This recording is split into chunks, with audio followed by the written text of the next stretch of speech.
the Iranian regime is facing its worst crisis in its existence since 1979.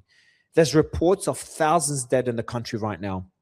And it's almost certain that the US and maybe Israel will strike Iran. The only question is to what extent and what their objective is. Is it to find a new leader other than the supreme leader, or a complete regime change? And also, how will Iran retaliate? And how far will this war go on for? Today, I interviewed Trita Parsi, who escaped Iran during the revolution with his family, and his family was targeted by both the Shah prior to the regime and under the current regime. What I like about his position, he's very nuanced and does not take sides. So I hope you enjoy this conversation where we break down the protests, what the outcome could be, where America could strike, and what happens next. I hope you enjoy the conversation.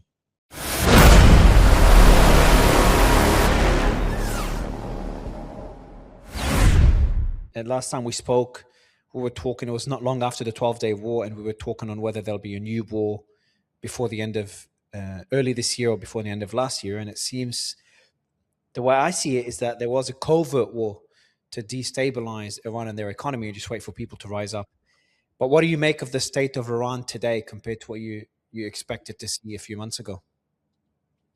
Well, I think the big change, if we start from the geopolitical standpoint, is that my expectation was that the Israelis would try to start a war and try to get the US into it, and that the Israelis at most would be able to convince Trump to play a supporting role in the attack, perhaps more than it did in June, but not take the lead. What I think happened in Mar-a-Lago is that the Israelis managed to convince Trump to actually take the lead, and that the war that will happen, I believe it's very likely to happen very soon, actually, is going to be led by the United States, with the Israelis having a supporting role. So it's kind of a reverse scenario in that sense. I don't think that the protests have actually played a major role in all of this, potentially having delayed the plan slightly. I think the decisions were made already in Mar-a-Lago or at the White House when he was there. I find it curious that for the last 10 days or so, Netanyahu has been remarkably quiet and unseen, which is quite unusual for him. I think there's a very deliberate effort to try to make it clear, or give the impression, a false impression in my view, that the Israelis did not push the US into this war, but rather that this is Trump's war. It's his decision. He wanted to do it. It is his idea. But I don't think that is the truth. I think the truth is that the Israelis came with a plan to him in Mar-a-Lago and on December 29th at the White House. And the decision was made already then. And some way, somehow, Trump agreed to take the lead on this, but I don't think it was his idea. But you're saying that the decision to go to war with Iran or to strike Iran is not because of the protests. It was planned even prior to the protests, and the protests just possibly make it even easier to change the regime. The protests have nothing to do with this. At most, I think it may actually have delayed it. This is also what some Israelis have been saying, that the plans were to move faster than this, but that the protests may have delayed the attack, may have given a bit of a pause. But the idea that the United States or that Trump would go to war over protest in another country, I think is extremely difficult to convince anyone who actually follows what's happening in the world, but also what's happening in the United States itself. But the protests are being used by Trump as justification for the strikes. Sure. What would have been the justification if not for the protests? The justification when the Israelis came here was even before the protests really had begun, was the fact that the Israelis believe that the Iranians, the missile capabilities is a major threat to them, and that those need to be taken out, that the Iranians are rebuilding them. They were also hinting that the Iranians are rebuilding the nuclear program, whether there was any credible evidence and intelligence presented along those ways. We have not seen, nothing has been put in the media to suggest that.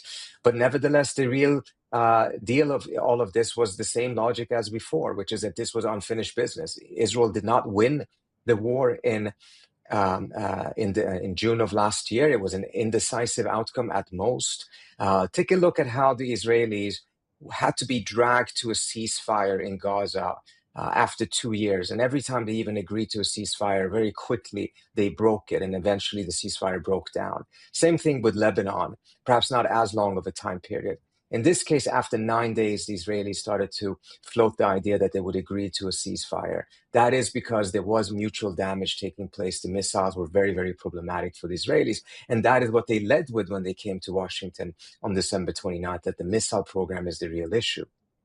So I do think that the geopolitical and military reasons for this is overwhelming. The idea that Donald Trump is moved by protests and that is something that actually is the real reason for it is it's just laughable. Is it an effective justification or pretext for an attack, or even seen as an opportunity to attack because the turmoil inside the country provides better opportunities? Yes, that could definitely be the case. The question of who within the American system, the American electorate, will be more convinced by the justification based on the protest. Amongst the MAGA crowd, I find that very difficult to believe that they care about this. I mean, in fact, they care about their own borders and things of that nature, and anything that smells like regime change or they're going to go save people from on the other side of the earth is something that we have seen that they have not been particularly moved by. More traditional Republicans, the older crowd, the 55 plus, yes, for them perhaps this is an effective argument, but otherwise the people who tend to be most convinced by that argument are centrist Democrats, and that's not Donald Trump's audience or his electorate. So yes, he may be using that as a pretext, as a justification for it, but I think it has nothing to do with the actual decision. Interesting. So the plan for a war with Iran was made even before the protests gained steam. The protests are either coincidental or part of the plan, maybe covert operations to try to further harm Iran's economy or infrastructure, leading to more anger among the protesters. That was already been building up for many, many years. This is not the first protest we see in I think Iran. that these Iran has a history. protests, the origins of these protests are entirely organic. I don't think this was instigated from the outside. Now, there may have been elements afterwards who are trying to fuel it further, and we can talk about that. But I think the origins of it is completely organic. It was triggered by the collapse of the currency. The collapse of the currency, of course, is directly related to the sanctions. And the sanctions have, over the course of 20 years, created a devastating economic situation inside of Iran, in which you can see how people have grown increasingly desperate. All of their efforts to get rid of this regime, whether it's through reform, whether it was through the 2022 protest, etc., have failed. And it has created a scenario in which a growing number, I don't say that's necessarily at all a majority, but a growing number of people feel that there have to be something, even something radical, violence, or even an attack from the outside that gets rid of this regime, because the internal situation is so intolerable and they don't see any other way out. I personally fully understand that perspective, but I think one has to take a step back and ask oneself, how did that situation come about that this level of desperation is felt? And reality is that the roots of that is a combination of the regime's own repression, its refusal to meet the population halfway, and a devastating economic situation, which is primarily, not only, but primarily driven by the sanctions. And the intent of the sanctions was to do exactly this. When Mike Pompeo, when he imposed the maximum pressure sanctions, said that we want to make sure the Iranians don't have food to eat. Well, it was said because this was designed to lead to this type of scenario, designed to lead to this type of a desperation, which then would create at least a small constituency, or at least a constituency inside the population that felt so desperate that they even would want to have outside military intervention, despite of the track record in Afghanistan, despite the track record of Iraq. Yeah, I got my phone out while you were speaking because I was writing something very along those lines. Essentially, I'll read out what I wrote. I haven't posted it yet. The way in which the US and Israel decapitated Iran is insane. One, kill their economy through crippling sanctions, which you've just made clear, and you've used a quote from Mike Pompeo. Hurting the economy, including the Iranian people, makes the regime weaker, gives the Iranian people a reason to stand up to the regime, which has also mismanaged the economy. And to also be clear, previous protests are not because of the economy. This is not the only issue. There is a grassroots movement or or anger among people in Iran that are generally more Absolutely. educated, more secular, less ideological, especially the younger generation. So that was point one, which is what you've been talking about. And I'll go through the rest of them. Would love to get your thoughts on them, Trita. Number two is Sure. destroy their proxies one by one. We saw that with Hezbollah. We saw that with the Houthis and obviously Hamas, and even Assad and to an extent Maduro, even though the intention is probably not Iran. Three, a surprise attack to destroy their military capabilities over 12 days. So that was the bluff from Trump. And then during that bluff, there was a surprise attack by Israel that killed a lot of their leaders and their air defense systems as well. Number four, continue sabotaging their economy from within. So as reports, that was more speculative, that Mossad has been playing a role, maybe other forms of intelligence, to continue sabotaging Iran's electricity grid, water supply, and the economy as a whole, to lead to the complete collapse that we saw today. So I think it's a mix of foreign intervention, but the majority is obviously the sanctions and mismanagement.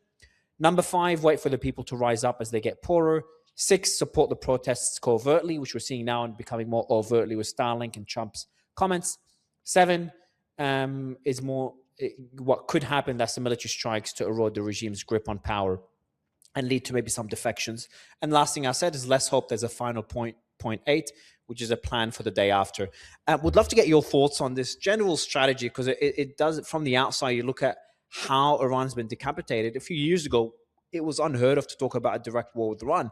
Now people have accepted it as inevitable, and they're not too worried about the repercussions either because of how weakened Iran has become, and as well as their proxies. Where do you stand on this? So a lot of things to unpack in a very interesting list. Let me give you first an overall picture reaction.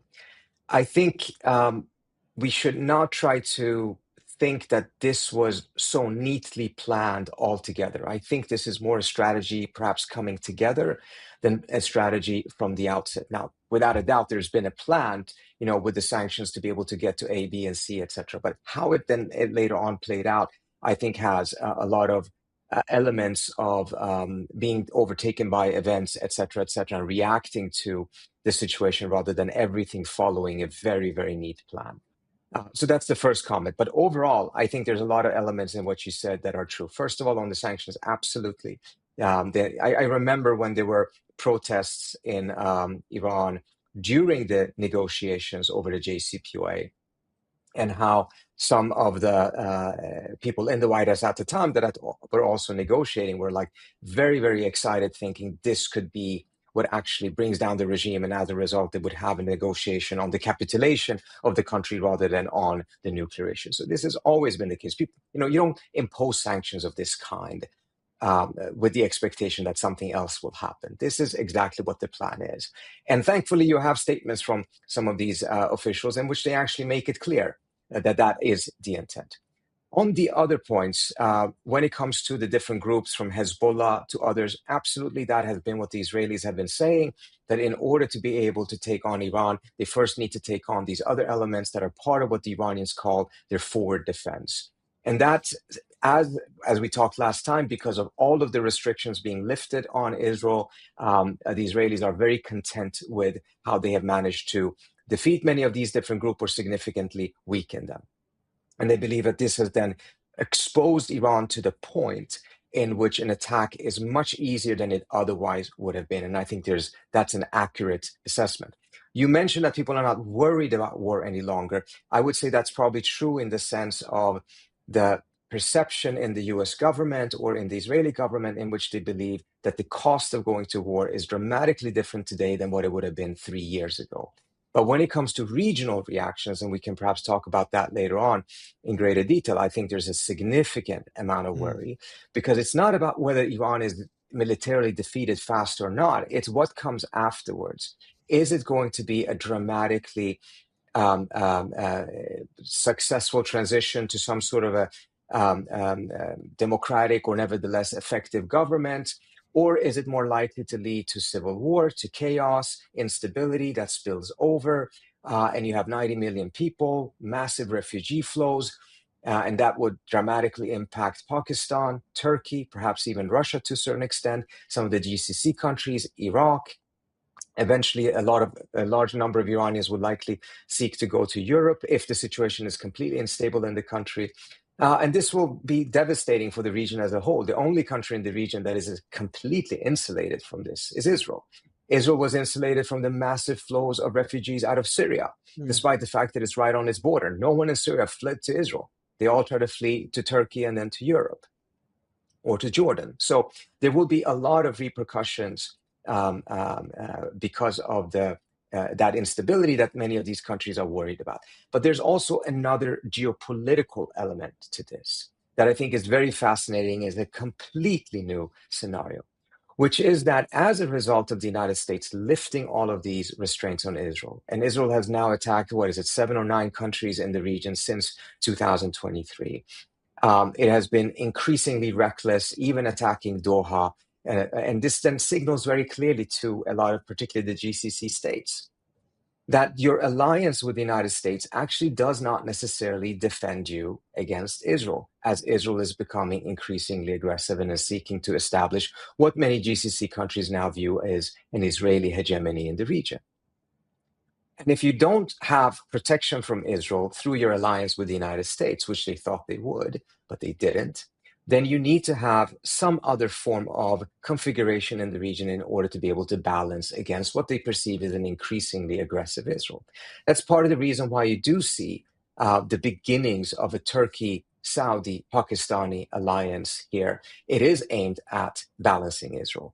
And even though Iran is not part of that configuration officially, unofficially, it does serve as a buffer between that new configuration and Israel.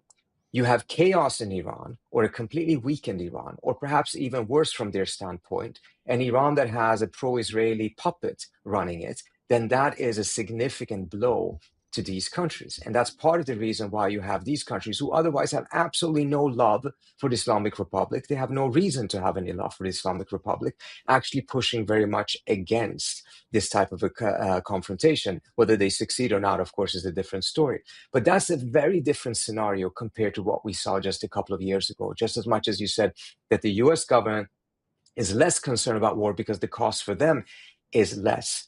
I think in the region now, the view is that the cost is way more than it was before, not just because of the chaos and refugee flows that could happen, there's no guarantee, of course, but also because of this other geopolitical reality. Whew. A lot of points made there. I like that you've mentioned that alliance between Turkey, Saudi, and Pakistan. I think it's very important, and the way you framed it as Iran being a buffer between the rest of the Gulf countries, the rest of the countries in the region, and Israel, which is becoming more and more reckless. We've also talked about something very important: is what happens if the Iranian regime falls, because there is no clear opposition party or opposition leader. The closest one we have is Reza Pahlavi, which I'm not sure if you've implied he could be an Israeli puppet. Not sure if you're referring to him or not, but many people label him as such. Now, how much support he has in Iran, I'd love your take, but I get mixed messages depending who I ask. And also, so when there is such a power vacuum, what happens to the country? A country that borders 7 other nations, including Turkey, Iraq, Azerbaijan, Armenia, Turkmenistan, Afghanistan, and Pakistan. And a country of over 90 million people. That's what really worries me, as much as I despise or dislike the Iranian regime. So my next question to you is, first, are you referring to the prince as the potential Israeli puppet, or are you talking in general an Israeli puppet? And second is, who replaces the regime if the regime falls? Yes. So let's first address something that you said, that there isn't any real opposition. I think to a certain extent you're quite right, but we also have to ask ourselves why, given the fact that this is an unbelievably unpopular regime. It has been tremendously repressive at home. It has been tremendously incompetent in its management of the country. There should be strong opposition groups, whether it's inside or outside, and yet we don't see strong ones. Well, there's a couple of reasons for this. First of all, the repression internally has really been effective in terms of eliminating any type of internal opposition. But there nevertheless has been internal opposition in the NGO sector, within civil society. But they are facing pressure, not just from the regime, which of course is the primary one and it's the most repressive one. But they're also pressured because of the sanctions. You need a strong middle class to have a democratic opposition. And what the sanctions have done is that it has decimated the Iranian middle class. That is the segment of society that produces the type of civil society opposition to the regime. And the sanctions have been devastating them. And on top of that, of course, when Israel bombs them, that's also not particularly helpful. There's also an effort by the regime, as was the case by the Shah, to infiltrate the opposition and make them fight each other and essentially neutralize them that way. And I think we clearly see sign that likely is happening, because the infighting within the opposition is quite dramatic, Really? even under Can, circumstances like this. I wasn't aware of that. So there is infighting right now within the opposition. Who's fighting Well, who? when Why? we talk about the opposition outside, when you talk about Oh, opposition outside, for instance, the in monarchists 2022, and the the others. monarchists and many other groups, in 2022, there was an effort to bring them together. It lasted about 6 weeks, and then they were at each other's throats. I think there's many reasons for why that happened, but I The wouldn't be surprised Pahlavi, if, is that yeah. the MEK versus the Pahlavi? Well, the Uh, MEK was never involved in that coalition because they're completely outside. They sided with Saddam Hussein during the Iran-Iraq war, seen as complete traitors. They have conducted terrorist attacks, so they're very much ostracized. The mm, Pahlavi constituency has really kind of transformed in many different ways. The Pahlavi constituency of 10, 15 years ago looks very different from what you have today. And particularly the leadership around him looks very different today than what it was before. Before, it was largely elements that were advisors to his father, who were part of the previous regime. Many of them, of course, have died out, not all of them, or their children, but it was essentially from the same group. Now you have a group around Pahlavi who are very radicalized people who were in the student movement in the late 1990s. And in many ways have pushed out many of the other people who tended to be around Pahlavi before. They appear to be part of the reason why the Pahlavi has managed to become so close to Israel. I mean, showing up in Israel in 2022, or sorry, was it 2023, being met by the intelligence minister at the airport. Later on, when the Israelis are bombing Iran, Pahlavi refused to condemn it. Instead, he was essentially defending the Israelis, sounding like an IDF spokesperson, saying that the Israelis are doing the utmost to avoid civilian casualties. Being very, and when it comes to who is pushing for him right now, it's the Israelis and the pro-Israeli elements in Washington who are doing so. When he was supposed to speak at Mar-a-Lago, he never got an invitation for Trump, but he got an invitation from this pro-Israeli group whose mission statement says to prevent the Palestinian state. They're the ones who invited him to have him speak at Mar-a-Lago, even when Trump was not there, because that's the only ticket he has to be able to get in at this point. So the proximity between the Pahlavi crowd today, which was not the case necessarily before with Israel, is open for everyone to see. You can just take a look at the protests in which they are waving Israeli flags. So that is not a in Iran? secret or anything like. Take a look at it outside of Iran. Inside of Okay. Iran, you have a completely different picture. But if you Yeah. take a look at the protests outside with the monarchist crowd, or the incident that happened in Los Angeles with that truck driver apparently being lynched, and he's driving through the crowd, just counter Israeli flags. It just is a completely new phenomenon that we have not seen before. Does he have And enough I can support tell you, for instance, I domestically? remember an APAC, a senior APAC staffer that I interviewed for my book told me, this must be 2004, that in 2003, Pahlavi had tried to become a speaker at the APAC conference in Washington. And it was actually the APAC people who had to tell him that this might not be good for your credibility. It might be better for you to keep a bit of a distance. That has now completely been turned on its head, in which there is very little distance between the Mm. Pahlavi and the Israeli government. But does he have enough domestic support if the regime falls? I think there is an element of support for him, and we definitely have seen it in some of the protests in the last couple of days, in which there were chants in his favor. There were chants in favor of his father, or kind of nostalgic chants in 2022. Now you actually had more explicit chants saying that he's going to come back, Mm. and this is a new phenomenon.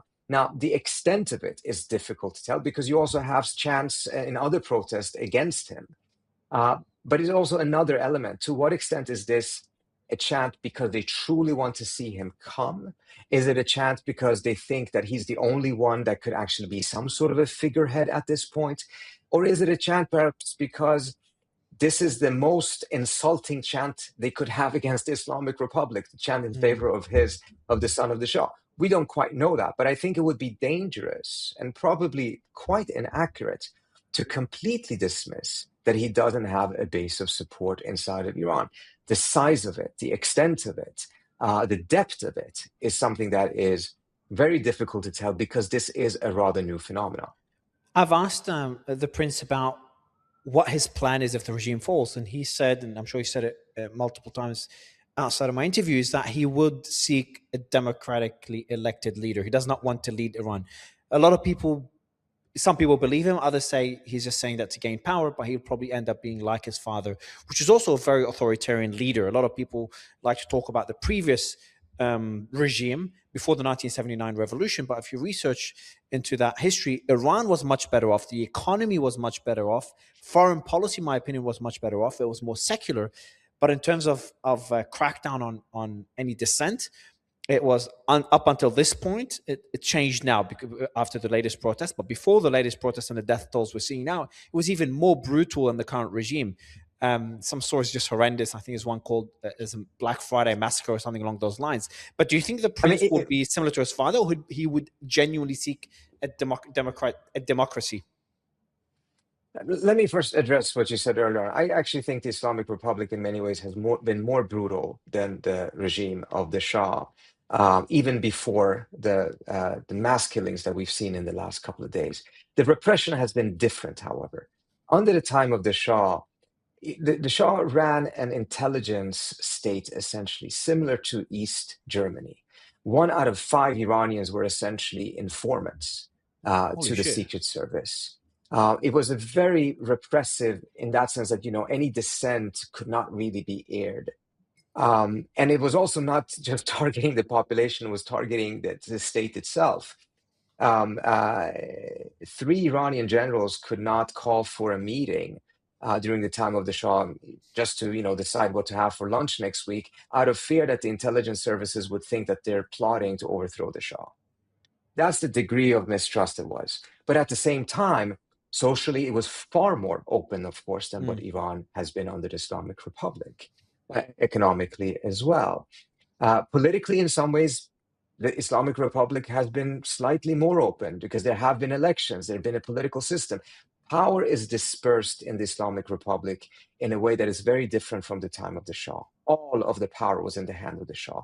All of the decision-making was in the hands of the Shah, and that ended up also being his strongest weakness. The Iranian generals also didn't dare to give him bad news towards the end of his reign, so they actually went to Israeli officials. One of them told me that, they went to Moshe Dayan and asked Moshe Dayan, please give the Shah a briefing of what actually is happening in the country, because no one was willing to give him the bad news. And as a result, the protests grew and grew without him actually making any decisions on how to handle it. And eventually was his downfall because no one dared to make decisions unless he made those decisions. This system is very different. Power is dispersed throughout the system. Clearly, the supreme leader is the most important person, but not in the same manner that the Shah was, not in the same manner that Saddam Hussein was in that system or Gaddafi was in the Libyan system. And that's an important differentiation as well. Now, will the son of the Shah be democratic if he comes back? First of all, I find it very unlikely that he will come back. I think if there is a fall of the regime, it's far more likely that there will be some elements from inside the country, perhaps also from within this very same regime that will take over. They are the ones that still have the guns. So we saw what Trump did in Venezuela. He could have gone with Machado, but at the end of the day, he was afraid of the instability. He was afraid that she wouldn't have the ability to control the army. And out of fear of instability and refugee flows that would come to the US primarily, and then there was a little bit about the Nobel Peace Prize as well, he chose to go with a number 2. I mean, we're not even talking about a mid-level person, the number 2 in Venezuela. Not saying that the Venezuelan model in any way, shape, or form can be supplanted onto Iran. But I would say that there's some principles that comes out of that, which is his fear of instability. And as a result, given that we have no indications that the security establishment would be loyal to Reza Pahlavi, I suspect that the likelihood of him coming back would be rather low. But having said that, let me also say that to be convincing that he would be democratic, it is not sufficient to make good speeches or publish well-written plans on how to transition towards democracy. Ultimately, a leader who wants to take over the country and who wants to convince every key segment of society to support him needs to, in his actions, give confidence of being that democratic leader. We're not seeing that. If you take a look, just take a look at the comments that will be posted to this very video once you upload it on Twitter. The amount of monarchists that will say all kinds of crazy things, attacking me. I mean, I put a video up on Pahlavi 2 or 3 days ago, criticizing one thing that he had said to CBS News, because CBS News asked him, is it, irresponsible for you to sit in the US in the safety there and, tell people to go out and protest when they're getting killed, you're throwing them out to die? I think there's a fair question. I think there's at the same time a good answer that could have been given by him, because otherwise the logic is that there's nothing he can do, and I don't think that's acceptable. But he said something that was highly problematic. He said, well, there's a war going on, and in war, there will be casualties. By saying that, he is actually legitimizing the excessive use of force by the regime, because if it is a war, it is a war. His job should be to delegitimize the use of force of the regime. That's what his job should be as a person who's trying to overthrow this government. I just pointed this out. Just take a look at the comments and the people saying that I should be hanged for having criticized him. The bottom line is it's not enough for him to be able to say I'm democratic. In his conduct and in the conduct of his supporters, who he should be able to control if he wants to say that he's going to be able to control the security establishment of Iran, he needs to at first be able to control his own supporters. We're not seeing that, and I think that's a huge weakness he has, because it doesn't instill the confidence that he needs to instill that he will be democratic, that people in the existing system actually can defect, knowing that they will get amnesty if they defect. To be able to convincingly say that to them, it has to be in his actions, not just in his words. Trita, you left Iran just before the revolution, is that correct? You were born there? Correct. I was born in Iran. My family fled right before the revolution. So that hits close to home, seeing all this unfold in the country. Oh, absolutely. Absolutely. And then, my family, I don't want to go into all the details, have suffered tremendously, both by the regime of the Shah. My father was jailed twice during the time of the Shah, as well as later on by the Khomeini government. I'm assuming they're out of the country, which is a very common story. It's not unique in any way, shape, or form. Yeah, I interviewed Professor, you might know him, Professor, where is he? Sadeh Ziba Kalam, who's also he's a vocal critic of the regime, but he's also a critic of the previous Shah. He was a supporter of the regime in the revolution, where he's a critic now, and he criticizes both. And I think looking at this and putting everyone in two buckets, either you're pro-regime or pro the monarchy, is just too simplistic. The country's history is very, very complicated as well. Is your family? This is a complex society. This is there is a lot of justified anger on all sides of this equation. No one is entirely right. No one is entirely wrong. No one has complete innocence, or no one has there's no entity that can say is the completely erroneous. For instance, in the case of the Shah, who jailed my father twice, I've written books about his foreign policy. I think he was an absolutely brilliant geopolitical strategist. I agree. And actually had moved Iran in a radical pace towards modernity and towards becoming a major power. And he actually used that position of influence in a very responsible and smart way for the region as a whole, in my view, not just for Iran's own interest. But at the same time, domestically, it was a very, very repressive system. Is your family outside the country, I'm guessing, at the moment, yes? I have family inside and outside. Are you able to communicate with the family inside the country at all? I've not been able to communicate for the last couple of days. I didn't try at the height of the the blackout when they had turned down off the internet entirely because I knew it was no way I could get in touch. I tried a little bit this morning. I still couldn't get in touch, but I don't know if that was because of internet shutdown or because of other reasons. What do you think of the information we're getting out of there? It's very mixed. Some sources say 500 dead, others say 2,000. There's up to 20,000 figures of 20,000 deaths so far. Do you think that's possible? The number is that high. Obviously, fog of war makes it very hard to verify. But do you think it's possible? Because that dwarfs any other protests we've seen since the revolution. I think even if it isn't that high, it still dwarfs it.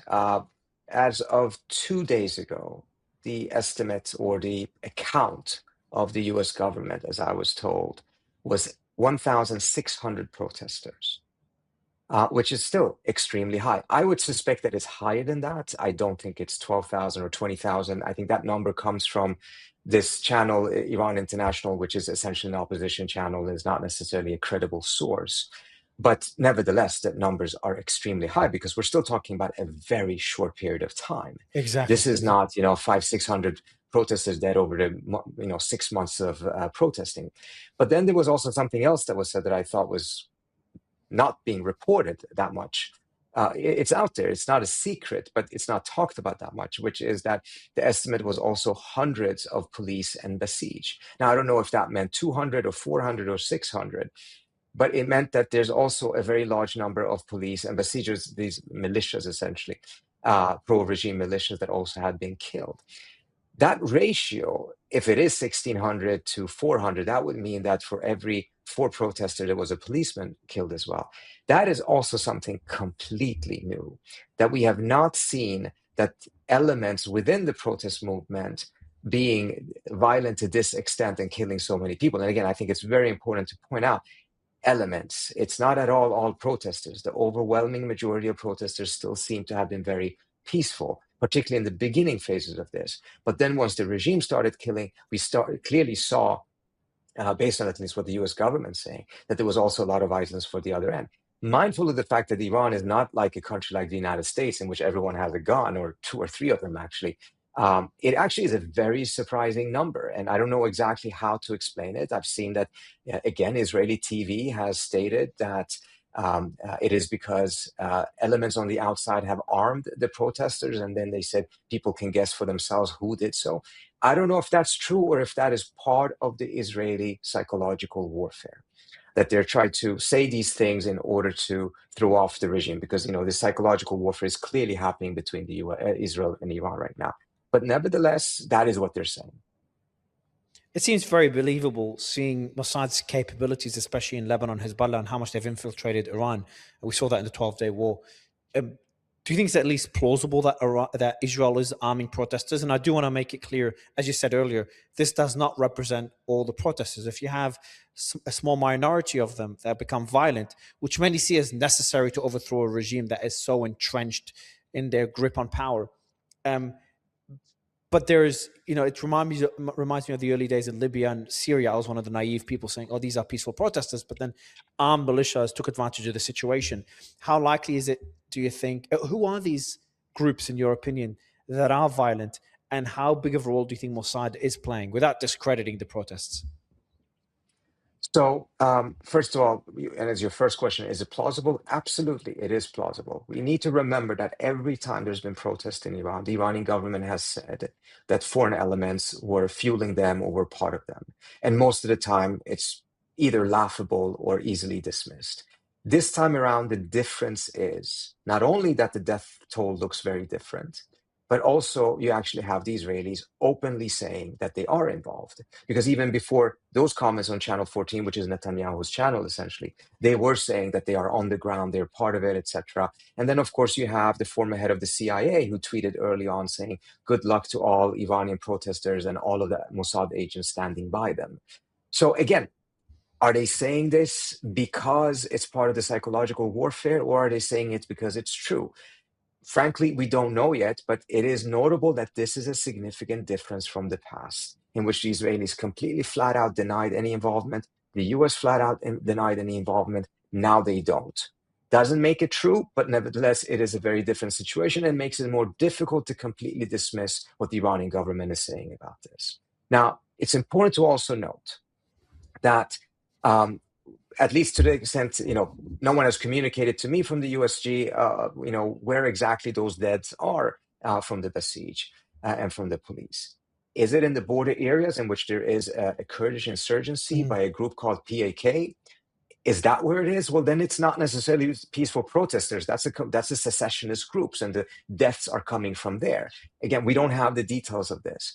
If it's not that, it's spread throughout the entire country, well, then of course it's a different picture. The Kurdish group claimed, I'm trying to see who it is, I'm sure you know, that they've already taken over an IRGC base in that region, and they are a separatist group. First, do you believe those claims? And second, what would it mean? Is the protest or the movement entering a completely new stage, and a very concerning one, where we may see more separatist movement? Remember, Iran is encircled by different countries that have their own separatist movements: Turkey, Iraq, Afghanistan. Could we start seeing Azerbaijan? Could we start seeing those countries, or those separatist movements, take advantage of the instability and essentially cause a civil war? Certainly, but I think first it would be important to note that this group, the Kurdish group, was never part of the protest. This is a secessionist group that is taking advantage of the protest rather than being part of the protests. So lumping them together, I think, would probably be quite unfair to the. And I'm not saying that's what you were saying. I just wanted to clarify that. It is plausible that they've taken some buildings in Kermanshah, yes. And it's also plausible, of course, that they have been driven out. I don't find it very likely that they will succeed. The Iranian regime has been very, very brutal in clamping down on any type of separatism, particularly from the Kurds, where it is mostly coming from, and where there is more of a base of support for it. I still don't think it's a majority, but there's more of a base of support for it. Whereas if it would take place in Azerbaijan, etc., then I think it is much more difficult for it to be homegrown, and it's much more likely that this is something that is being fueled from the outside. At the end of the day, the Azeri minority in Iran is 25% of the country and are holding significant positions of power. The supreme leader, Ali Khamenei, is himself an Azeri. So I think that the kind of separatist movement that has existed there is a very, very small minority, not supported by the larger population, whereas in the Kurdish areas, it's a little bit different. Now, could it lead to that? Absolutely. If you end up having a collapse of the state, not of just the regime, collapse of the state, you do have the risk of separatism. The separatism then can lead to civil war. It could lead to all of these things. It is a nightmare scenario.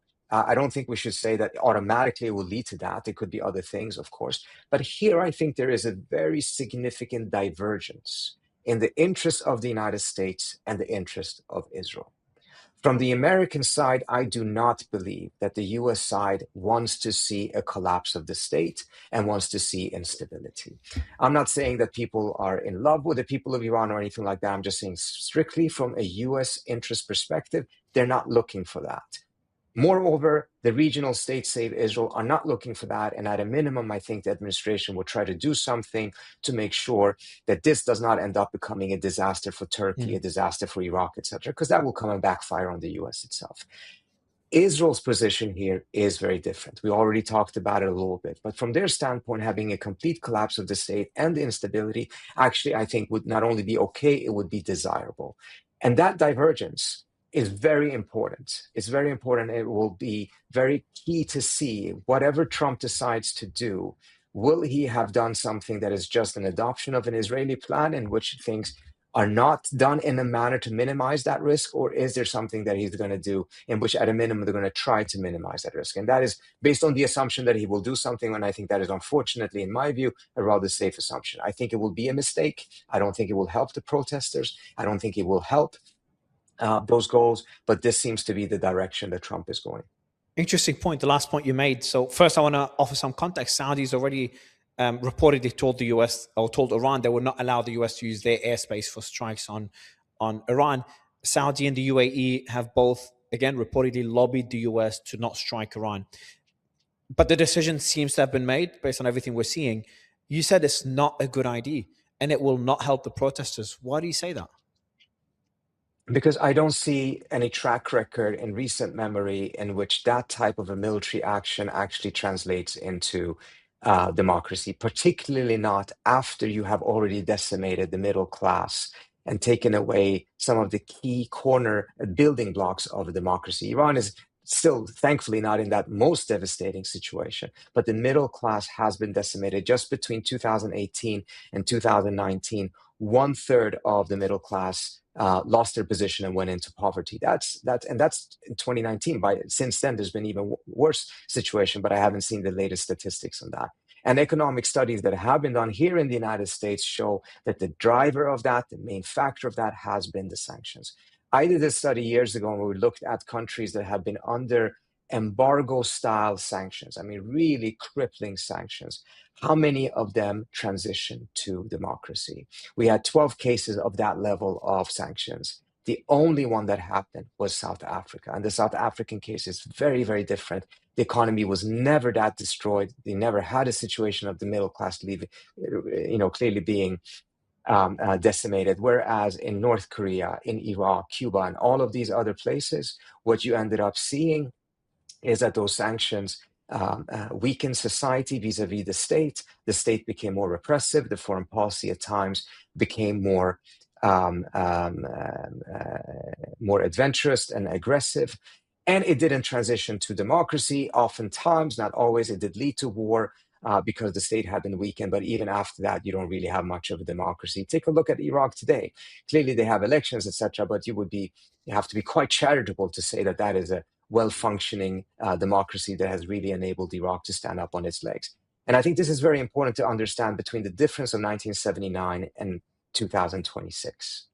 1979, when the Iranian population overthrew the Shah in a popular uprising and revolution. Many monarchists believe that the US was helping them. I've seen no evidence for US support for the protest. I think this was truly homegrown. But it was taking place in a much more locked geopolitical situation. Today is very different. You have geopolitical actors who are driving this, who are not looking for democracy. They're looking to eliminate Iran from the geopolitical chessboard by, for instance, having that type of instability and weakness. And that, I think, is a critical factor that also then renders it more unlikely that this type of a war would lead to that type of a scenario. I think the most likely scenario probably is that there will be a takeover from within the state. The regime will change itself.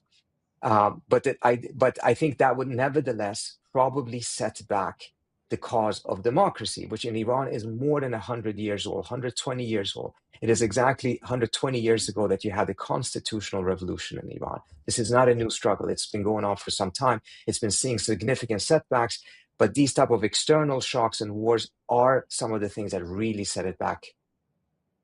I like the last point you made. I'm in a very similar position. I share your concerns as well. I'm not a fan of the regime. I'm not a fan of their foreign policy, of the way they've managed the economy.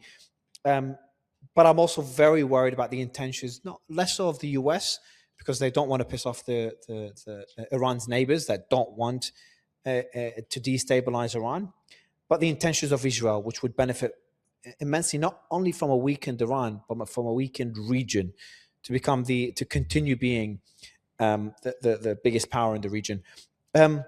And the solution I was going to ask you about, which you kind of answered, is could we see a Maduro-like operation? Now, obviously, Iran is not Venezuela, and Venezuela is not Iran.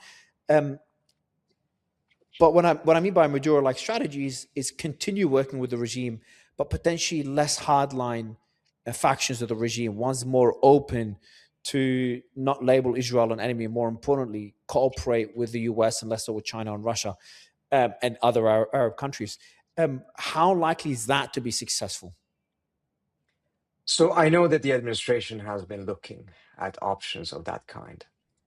I don't know, however, exactly how they think it can be achieved. In the Maduro case, remember, there were negotiations with the number two who took over. And according to what the US has said, they never actually negotiated with her about taking over, but rather that they were having negotiations with her. Every time they approached the issue, she got very uncomfortable and didn't want to engage. I don't know if that is a narrative that is being pushed out in order not to delegitimize her now that she has taken over, or if it's entirely true. But bottom line is they were talking to other elements inside the government. And they got a sense of the different people there and a sense of who they thought would be the person who would nominally take over. I mean, we should not forget that Trump just tweeted that he is now the ruler of Venezuela. Um, Now, whether they can do this with Iran, I am not so sure of. The channels of communications are there, but they don't seem to be as extensive as with Venezuela. I suspect also, I am not of the view that this was the most amazing military operation and it was flawless and overcame immense difficulties. It did, but I think there were also elements inside of the Venezuelan military that essentially had been brought in on it. And as a result, the air defense systems, etc., were not knocked out, Interesting. they were shut down. Interesting. To do that in Iran, I have a very, very hard time seeing that working out.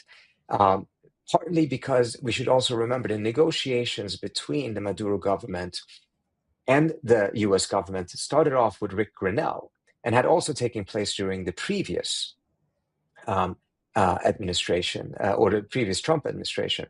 So there was some familiarity. There may have been a modicum of trust. I'm not saying it was a loving relationship in any way, shape, or form, but something that probably enabled a negotiation of this type of a climb down from Maduro. I don't see those elements being present in the communications between the US and Iran to even be able to do this. Rather, I think that it might be an effort to think, okay, the US is going to try to decapitate the regime, but not everyone, and then see if they can, after the decapitation, have engagement with some of the remaining elements and ensure that they take over. But it's going to obviously be at a huge price, changes in foreign policy, many other things. I don't know if he's going to ask for Iran's oil revenue, etc., in the very blatant way that he did in Venezuela and said that this is our oil, etc. But nevertheless, if there is some sort of a blueprint a la Venezuela, it would still have to be rather different for it to be able to work on paper and work in theory. I'm not saying at all that this actually could work in practice, but I'm just thinking, how would you in theory think about this? When you say decapitation strike, do you think that could include a strike on the supreme leader, which Israel either intentionally or do you think Israel tried to kill the supreme leader in the 12-day war? And do you think he could be a target this time around?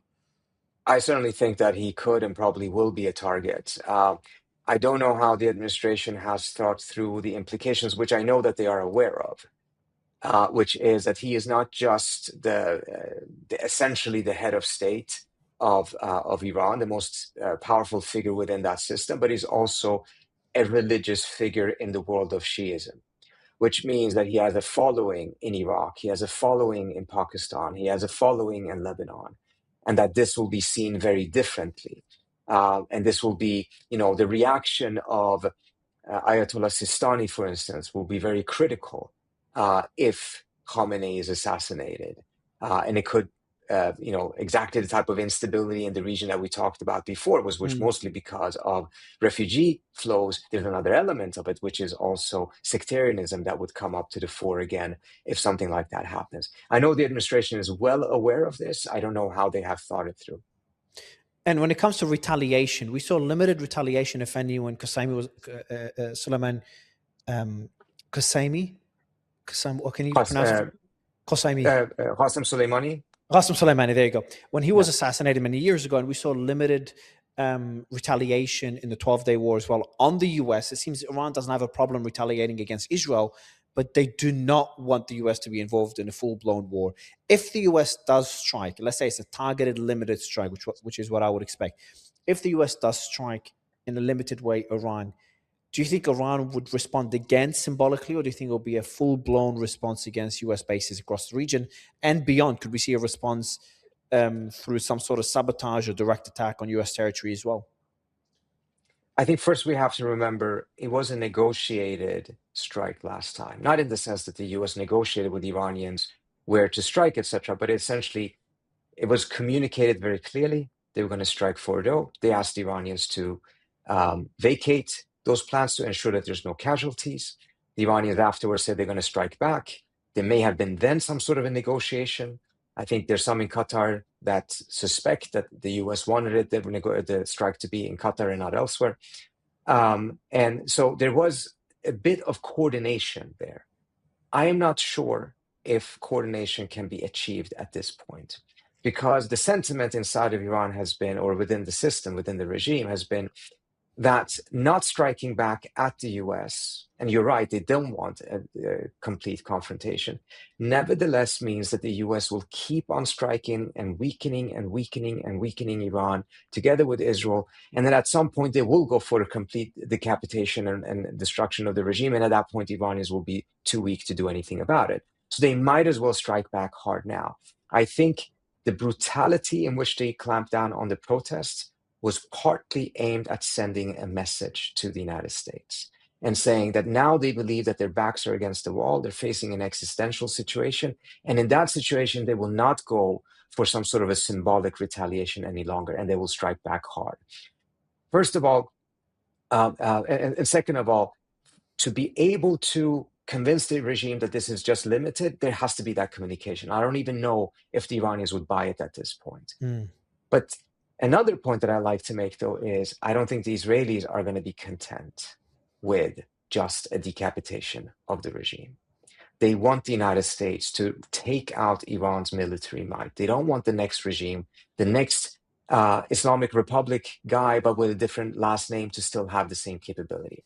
On Channel 14, again, Netanyahu's channel, they said 2 nights ago that look what Israel did in Syria. They said 20 minutes after Assad boarded the plane to Russia, Israel turned all of Syria into a shooting range. And that's true. That's exactly what they did. They went in and they destroyed everything to make sure that the next regime, whoever it is, would not be able to be any challenge to Israel. And immediately they also annexed, technically, de facto, large swathes of Syrian territory. And on TV, they said that that's what they believe should happen afterwards. And they believe that the United States should do it. So it's not any, they said very explicitly, after the regime falls, we have to bomb them. After it falls. So how would the United States be able to negotiate that with someone in Iran? And how would the Israelis be okay with just something that is just a temporary, limited symbolic strike, but not taking out the facilities? I think the Israelis have pushed for a completely different type of operation that really goes after all of Iran's capabilities. Massive bombing campaign, and the silence of the Israelis for the last couple of days suggests to me that Trump agreed, and as a result, they did not need to push any further. How capable is Iran's military today compared to the 12-day war?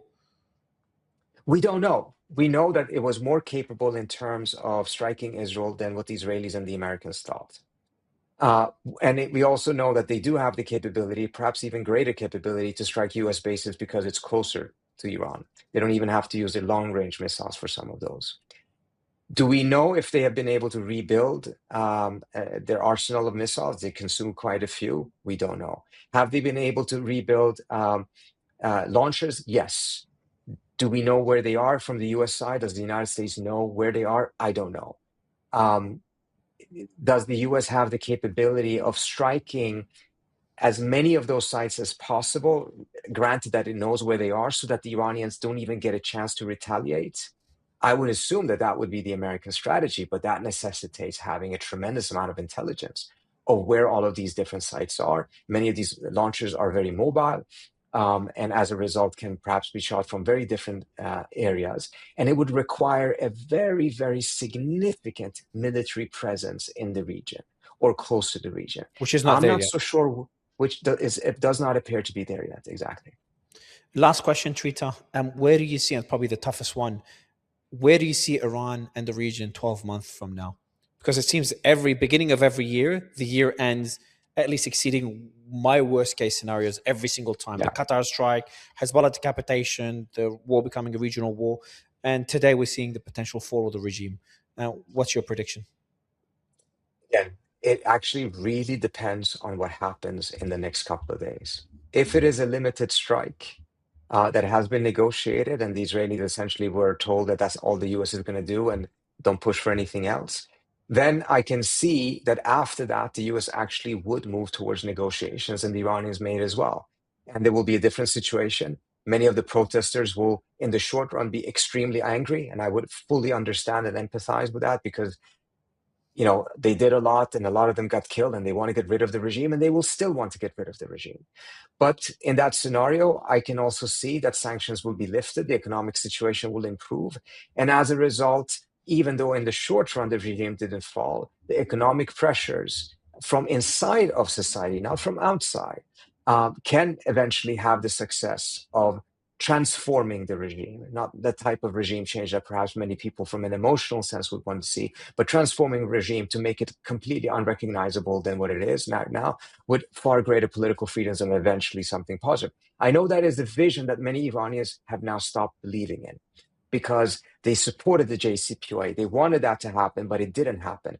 But I think we have to remind ourselves, yes, you are right. It didn't happen. Why didn't it happen? Because Trump pulled out of the JCPOA within a year and a half or 2 years. The sanctions relief only lasted a very short period of time. Even during that short period of time, Iran's economy grew 9-10%.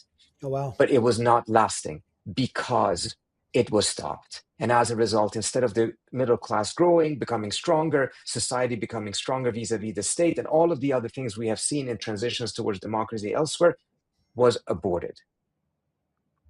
I didn't know the economy grew that much in that period, 9 to 10% in such a short period of time. Trita, I hope you're able to reach your family soon.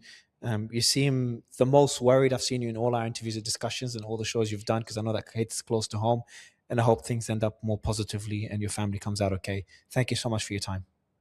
Thank you so much. Really appreciate it.